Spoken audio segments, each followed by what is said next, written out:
occupation of the key town of Coutances by the Americans was a clear pointer to the way things were going on the Western Front. Montgomery, punching hard with both fists, had badly rocked the enemy with this American blow. American armored forces and infantry continued their great drive to the south. Through Coutances, its cathedral, by the way, more or less intact, on to the sea, to Avranches, then west to Pontorson and into Brittany. It was certainly great work.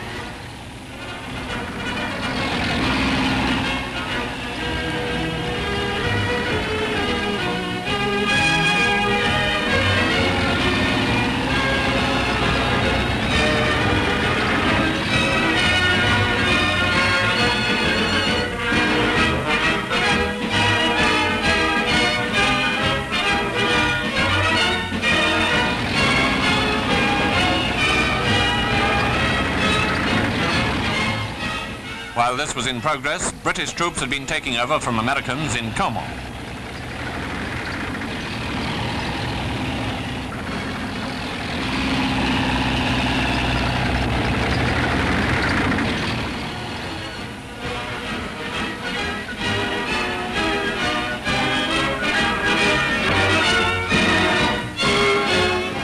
Almost the whole front was on the move, and even if Rommel had recovered from his concussion, his army was soon to be in danger of a knockout, from the right or the left or from a succession of blows from both.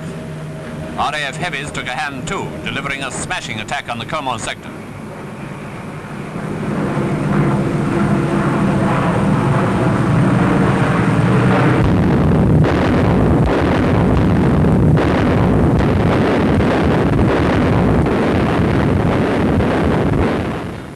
Advancing south of Caumont, began their breakthrough drive in the direction of Ville.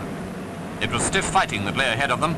Here in this closely wooded countryside, tigers and panthers lay up in well-concealed defensive positions. Time and time again, the army called on rocket-firing Typhoons to deal with them. Here are some on the job.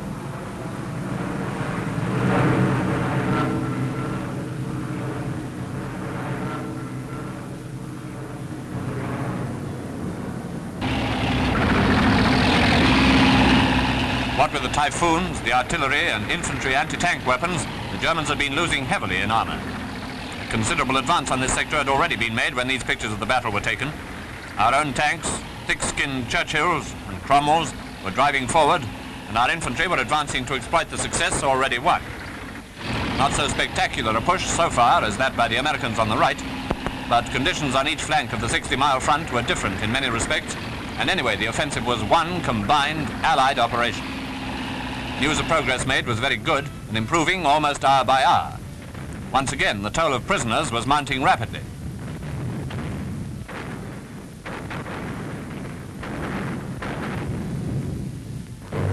The Allies' breakthrough in France and Soviet triumph in the East certainly make the vision of swift victory in Europe bright and clear.